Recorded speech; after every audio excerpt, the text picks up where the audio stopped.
Conversations with God, Book 2, Chapter 19. I have rarely seen you so indignant. God doesn't become indignant. This proves you are not God. God is everything, and God becomes everything. There is nothing which God is not, and all that God is experiencing of itself. God is experiencing in, as, and through you. It's your indignation which you are feeling. You're right, because I agree with everything you have said. Know that every thought I'm sending you, you are receiving through the filter of your own experience, of your own truth, of your own understandings, and of your own decisions, choices, and declaration about who you are and who you choose to be. There is no other way you can receive it. There is no other way you should. Well, here we go again. Are you saying that none of these ideas and feelings are yours? That this whole book could be wrong? Are you telling me that this entire experience of my conversation with you could be nothing more than a compilation of my thoughts and feelings on a thing? Consider the possibility that I am giving you your thoughts and feelings on a thing. Where do you suppose these are coming from? That I am co-creating with you your experiences, that I am part of your decisions, choices, and declarations. Consider the possibility that I have chosen you along with many others to be my messenger long before this book came to be. That's hard for me to believe. Yes, we went over all of that in book 1. Yet I will speak to this word, and I will do it among other ways, through my teachers and my messages.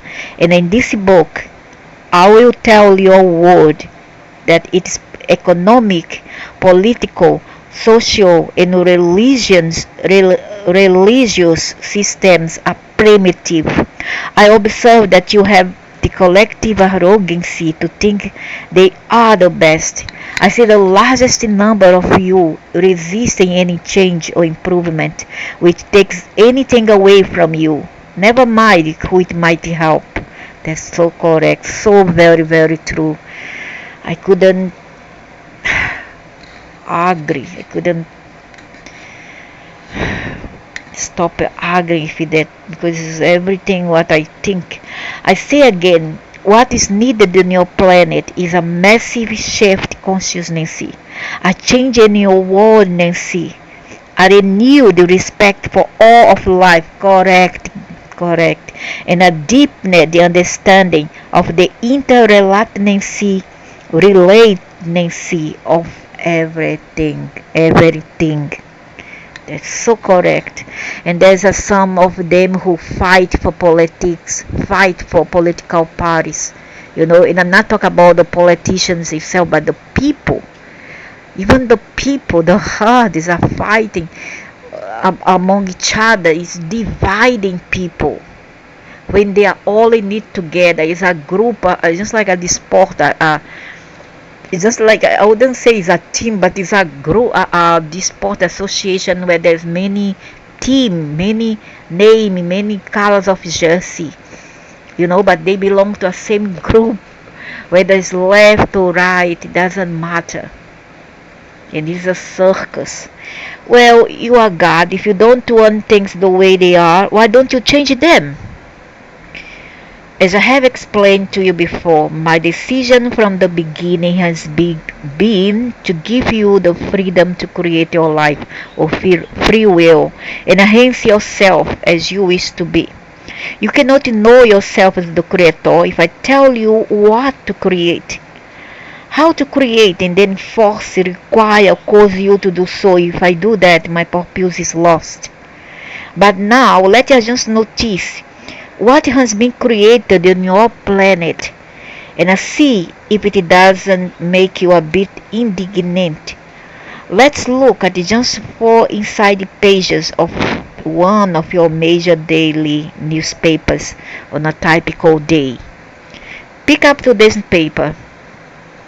Okay, It's Saturday, April 9, 1994, and I'm looking at the San Francisco Chronicle. Good. Open it to any page. Alright, here's page blah blah blah blah. Fine. What do you see there? The headline says developing nations to discuss labor rights. And look, this one's 1994. 1994. Exactly some times ago, some 30 years or more. Yeah, 28 years ago. Fine. What do you see there? The headline says developing. Okay, excellent. Go on.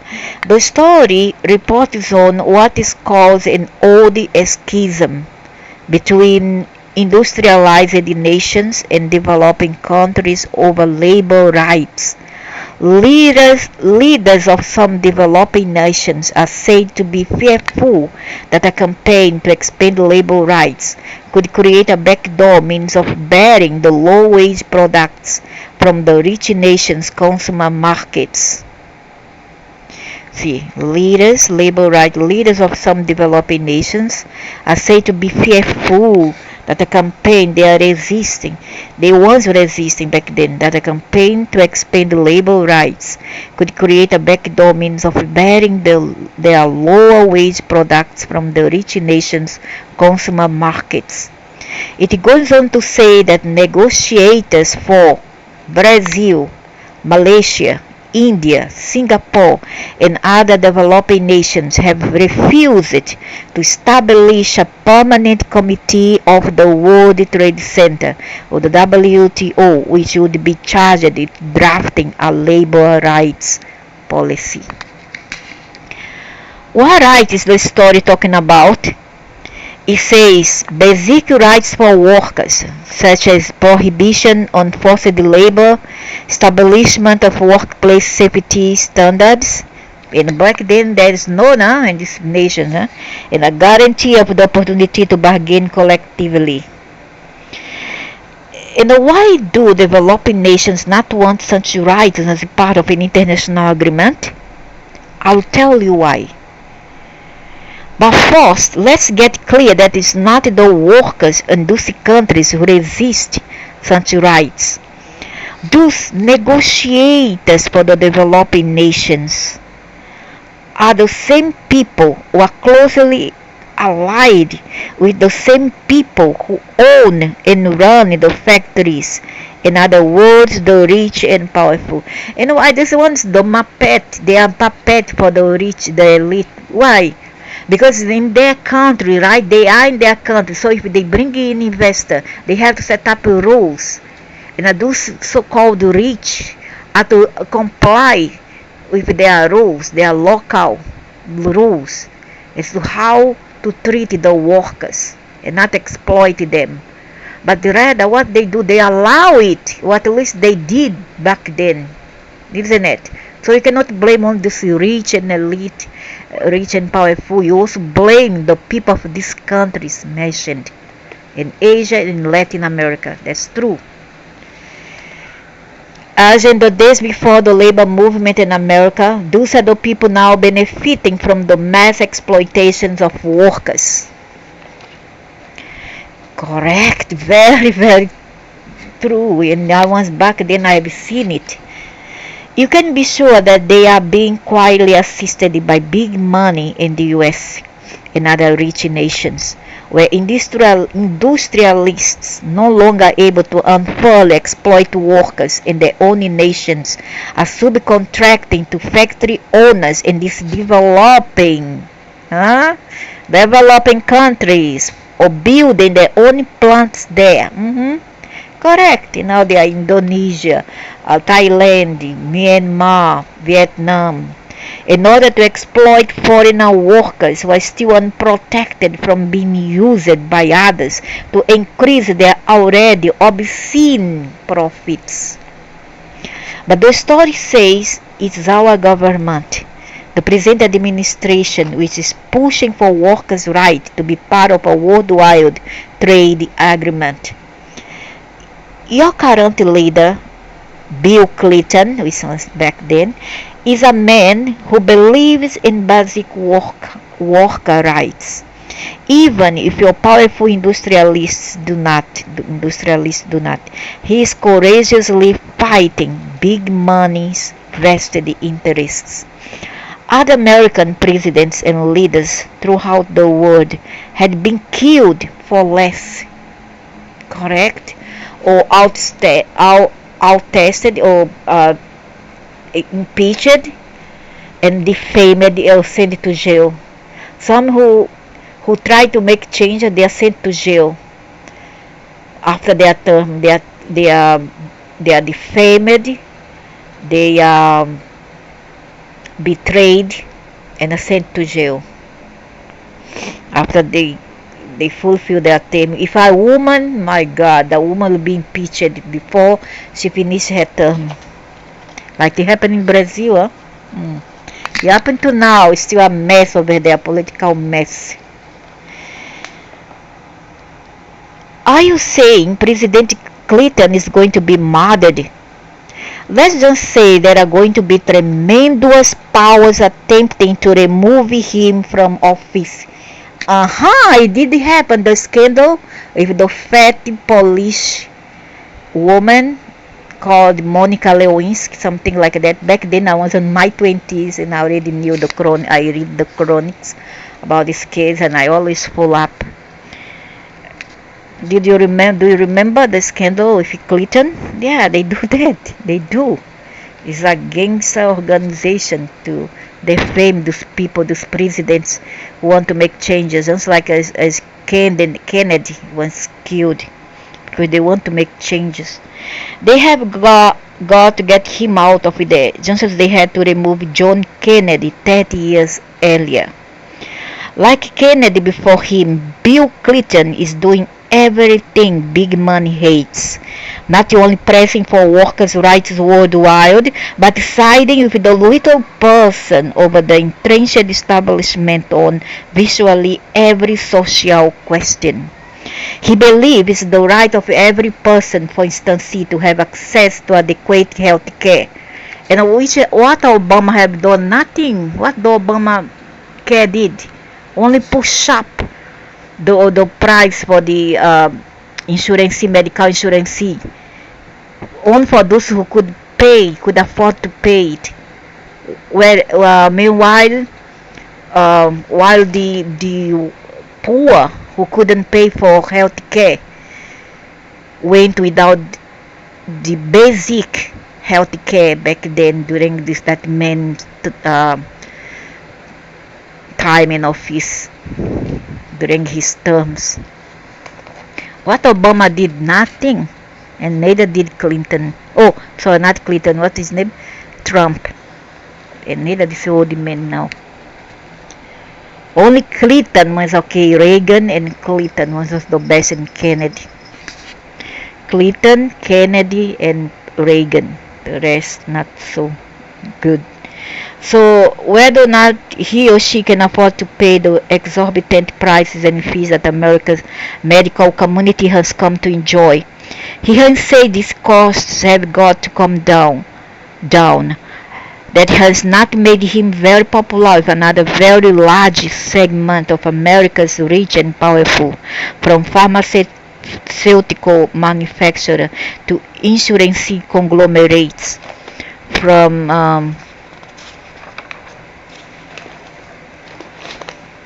medical corporations to business owners having to provide decent coverage for their workers. A great many people who are now making a lot of money are going to have to make a little bit less if America's poor are to be given universal health care. This is not making Mr. Clinton the most popular man in town, at least not among certain elements who have already proven in this century that they have the ability to remove a president from office. I'm saying that the struggle between the haves and the have-nots has been going on forever and is epidemic on your planet, correct? Especially now, post-pandemic, how many people are starving? after this post-pandemic results. It will ever be just so long as economic interests rather than humanitarian interests run the world. So long as man's body, not man's soul, is man's highest concern. Well, I guess you're right. On page blah blah blah of the same paper, there is a headline: Recession spawns anger in Germany. The lower headline reads, with job leniency at post-war high, rich and poor grow farther apart. And that was back 28 years ago in 1994. I tell you, they are occult. It's occult government. This has happened. It did not alter anything. Something drastic events are not necessary, but could occur. Will they occur? Do you imagine that the future is predictable, even by God? I tell you this, your future is creatable. Create it as you want it. But earlier you said that in the true nature of time there is no future, that all things are happening in the instant moment, the forever moment of now. That's true. Well, are there earthquakes and floods and meteors hitting the planet right now, or aren't there? Don't tell me that as a God you don't know. Yeah, and it did happen. Did it happen? After this book came out, it did happen in the beginning of this century, and many centuries ago as well. Do you want these things to happen? Of course not, but you said everything that's going to happen already has happened, is happening now. That's true, but the internal moment of now is also forever changing. It's like a mosaic, one that is always there, but constantly shifting. You can't blink because it will be different when you open your eyes again. Watch, look, see, there it goes again. I am constantly changing. What makes you change? Your idea about me, your thought about all of it. It is all makes it change instantly. Sometimes the change in the all is subtle, visually indiscernible, depending upon the power of the thought. But when there is an intense thought or a collective thought, then there is tremendous impact, incredible effect. Everything changes. So will there be the kind of major earth-wide calamity you speak of? Yeah, there have been. I don't know. Will there? You decide. Remember, you are choosing your reality now. They say that you decide because it's going to depend on our government and our politician. It did much depended, and that's why these aliens came down and then bring the shift, and they use technology to create all those catastrophes and cataclysm here of high, sometimes high proportion, some areas is isolated areas, and they mess with the magma of the planet to create it, to cause it, geographical changes, okay, geographical tragedies and cataclysm. I choose for it not to happen, then it will not happen unless it does. Here we go again. Yes, you must learn to live within the contradiction, and you must understand the greatest truth. Nothing matters. Nothing matters? I will explain that in book 3. Well, okay, but I don't like to have to wait on these things. There's so much here for you to absorb already. Give yourself some time. Give yourself some space. Can we not leave yet? Since you are leaving, you always start talking like that when you are getting ready to leave. I'd like to talk about a few other things, such as, for instance, beings from outer space. Are there such things? Actually, we are going to cover that too in book 3. Come on, give me a glimpse, a peek. You want to know if there is intelligent life elsewhere in the universe? Yes, of course. Is it as primitive as ours? Yeah, there are primitive ones. Look around you. There are. But humans also primitive. Some of the life forms are more primitive, some less so, and some are far more advanced than humans. Have we been visited by such extraterrestrial beings? Yes, many times. For what purpose? To inquire, in some cases to gently assist. How do they assist? Oh, they give a boost now and then. For instance, a boost, they talk, when they talk about a boost, they mean trigger you. They trigger mentality to shift and to change, to have that oof, and then go about changing. Even if we have to create a mess, renovation in ourselves and in the world around. Surely you are aware that you have made more technological progress in the past 75 years than in all of human history before that. Yes, I suppose so. Do you imagine that everything from CT scans to supersonic flight to computer chips you embed in your body to regulate your heart all came from the mind of a man? So he's now telling that he or she is saying, implying that they contribute with technology, information, and formula to our leaders, okay, to do same powers as well.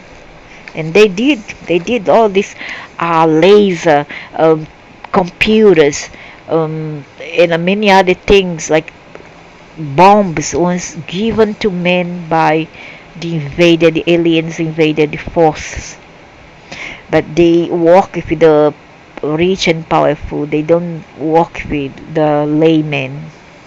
Then why didn't men think up thousands of years before now?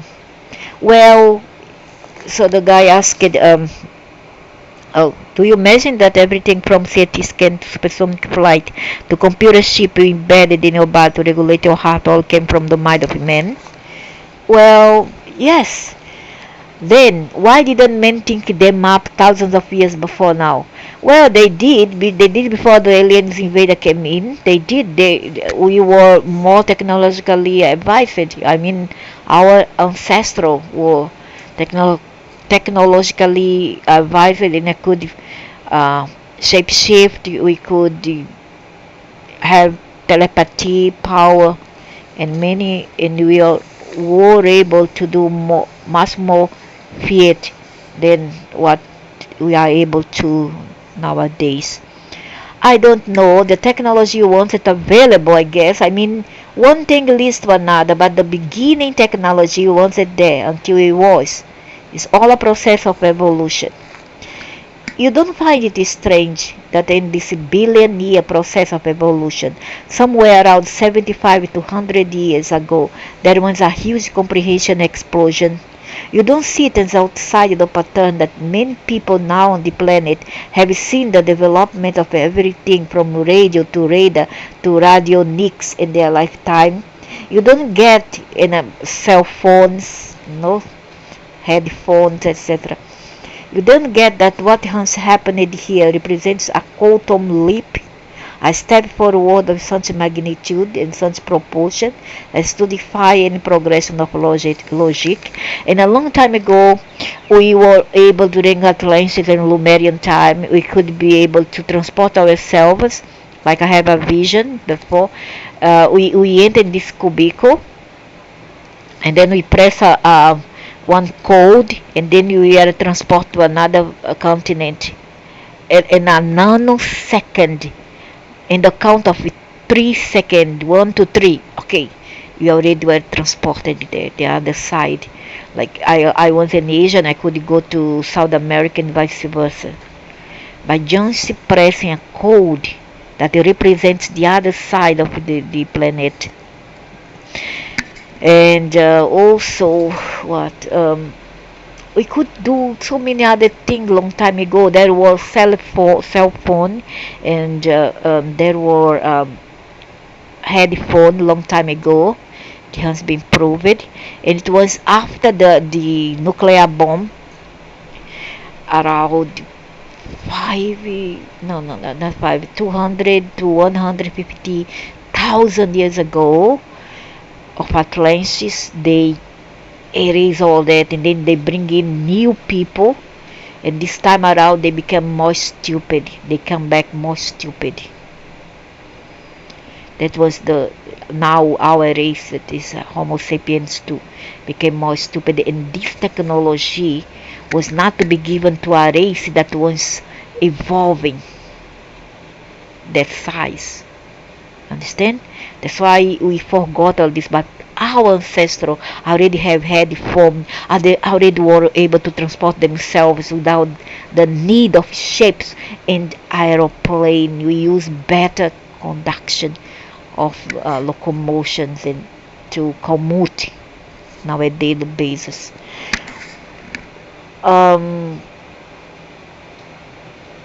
You don't get that what has happened here represents a quantum leap, a step forward of such magnitude and such proportions to defy the progression of logic. Oh, but this happened long time ago, during the time of Atlantis.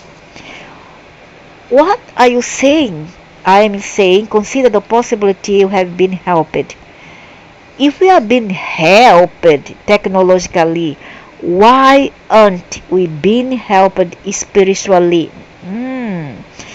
But we are. Why aren't we being given some assistance here if this consciousness is shaped? You are. I am. What do you think this book is all about?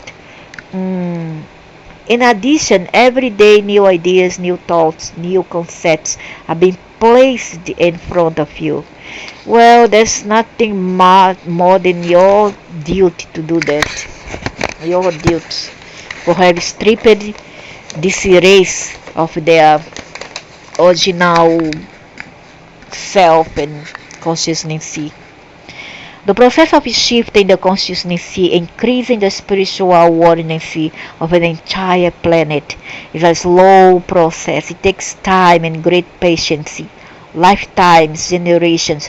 That's why the nanosecond started on the decade of the 80s, and I start to increase after 1996 above. Yet slowly you are coming around, gently you are shifting, quietly there is change, and you are telling me that beings from outer space are helping us with that. Indeed, they are among you now, many of them. They have been helping you for years.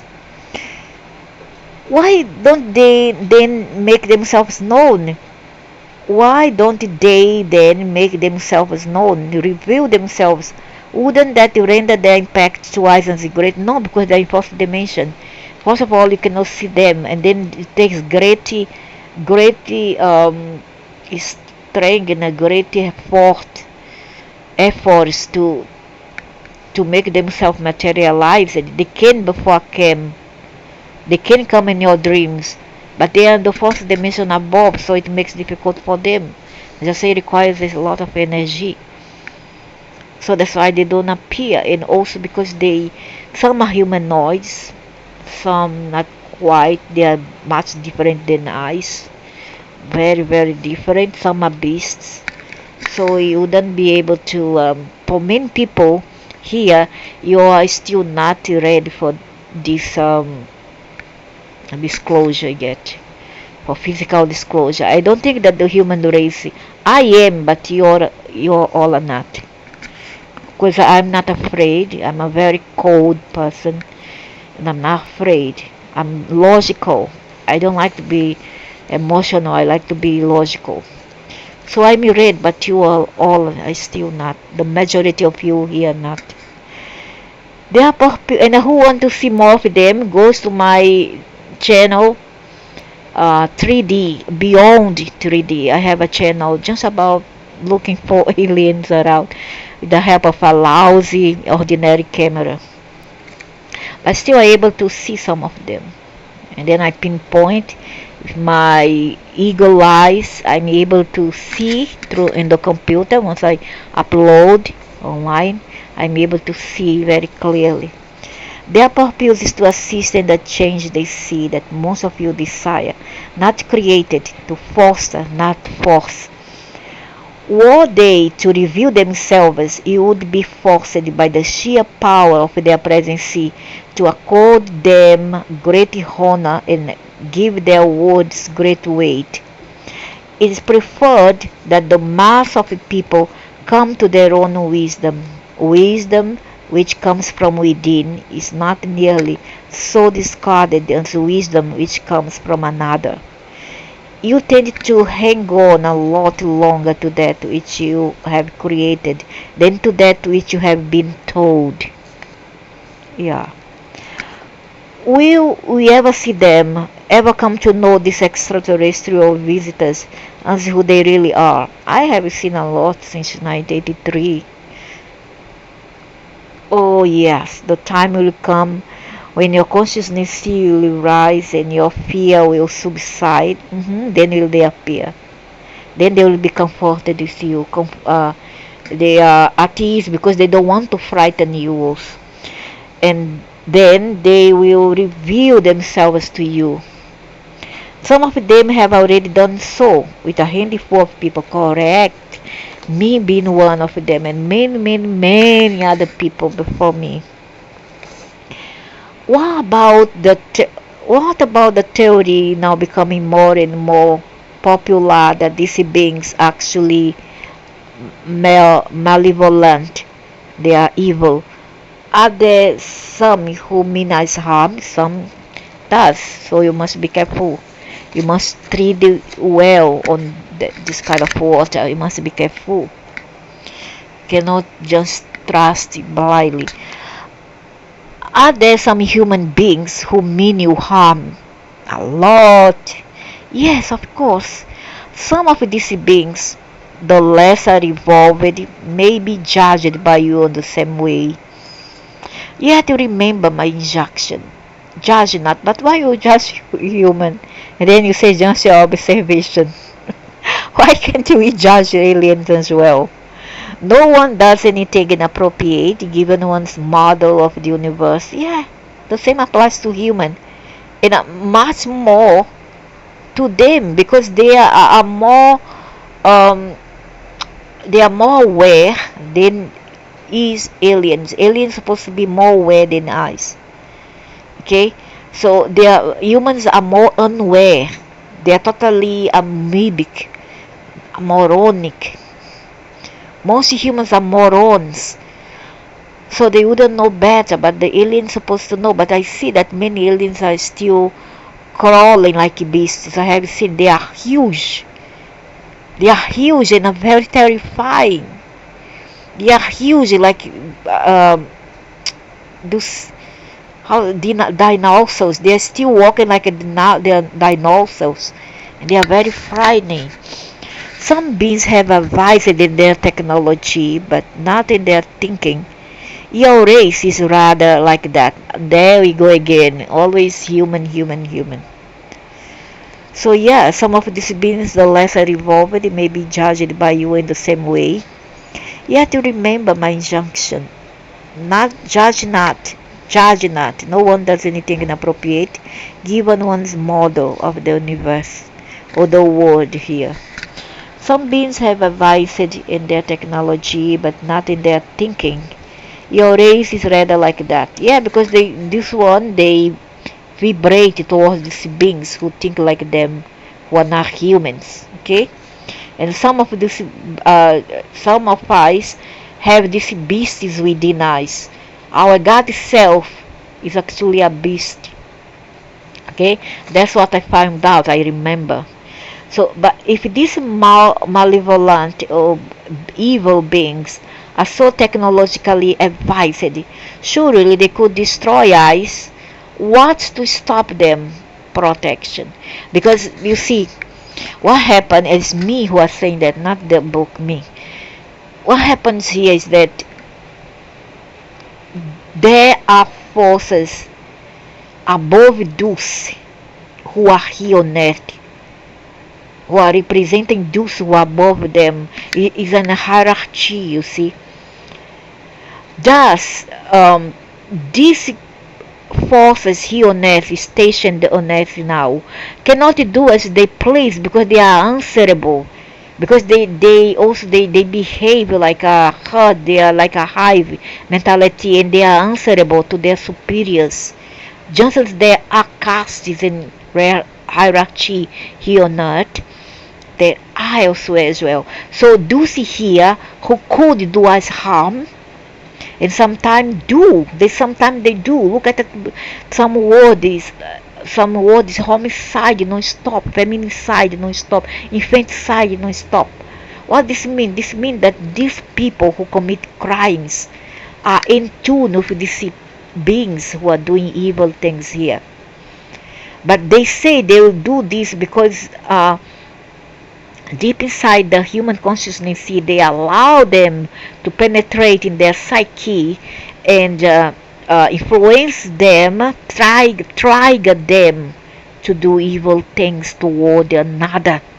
So at least so a male are more vulnerable to temptation than is female. Female are more protected, but they are not protected to be a victim of males, and a victim of other alien invader forces. Okay, so that's how I'm explaining the best I can here, based on what I know. It's not from the book. So they are answerable, and then it makes us what protected, because there's a free will, and also there is a law elsewhere. And these beings who could call them Luciferians group, or the dark forces, they are not allowed to do as they please. There are also rules among them. If they do something evil, it's because the human race has allowed them to. You open up your aura instead of close it to them. You understand? A part of you allowed that because you didn't use your supraconsciousness to think better and not to do stupid things. I have been through a lot of abuse and humiliation in my life, and I have fought it in the best way possible with my intelligence and consciousness, rather than freak out and behave in a very negative way. Okay, so this is what they do to test you, but you must rise above these experiences and approve to them and approve to yourself in the world who you really are. So, but if this malevolent being so technologically advanced, surely they could destroy us. What stopped them? You are being protected. So you see, they don't do this because they are on the same team. The aliens are the same team, where the team good, team light, team dark. They are the same team, and they are concealed. That does not allow anarchy here, unless the human race itself allows it within the context of our own free will. Okay, so that's why they cannot do it, and many of us are protected. We can walk on the park alone. Nothing will attack you because you are being protected. Okay, because you act with your supraconsciousness, they won't harm you when you do that. So you are being protected. We are. Yes, you are being given the opportunity to live out your own destiny, your own consciousness here. See that? So your own consciousness will create the result. So as you plant, so will you sow. As you sow, so will you reap. If we throw a pebble into the pond, it will cause what? A vibration, ripple into the water, isn't it? So be careful with your choices, be careful with your actions, because every reaction has a reactions. Which means that in this, as in all things, what you think is what you get. Not always. I don't know. I have difficulty to absorb this and accept it. What you fear is what will drawn to you. Yeah, this is true. What you resist persists.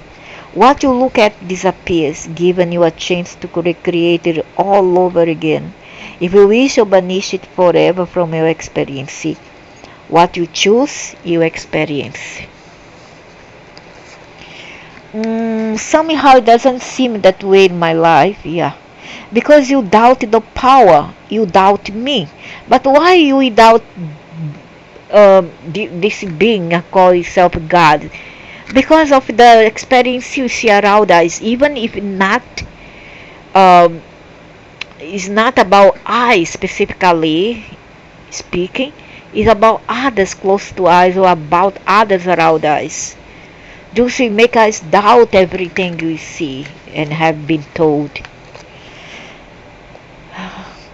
Probably not a good idea. Definitely not. Do I smell some egocentrism here? I don't know, egocentrism. So why would I God say that? And then he turn around and say that no, I'm not egocentric, you can do as you please, blah blah blah. And now he say, somehow.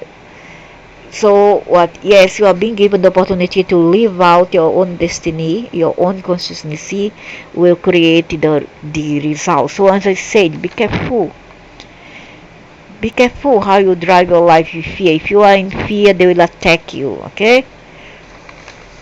And trigger you to do stupid things. Which means that in this, as in all things, what you think is what you get. What you fear is what will draw to you. What you resist persists. What you look at disappears. Yeah. Giving you a chance to recreate it all over again. If you wish, you banish it forever from your experience. What you choose, you experience. Somehow it doesn't seem that in my life, because you doubted the power. You doubt me. Probably not a good idea. Definitely not. So I end this chapter 19 for now.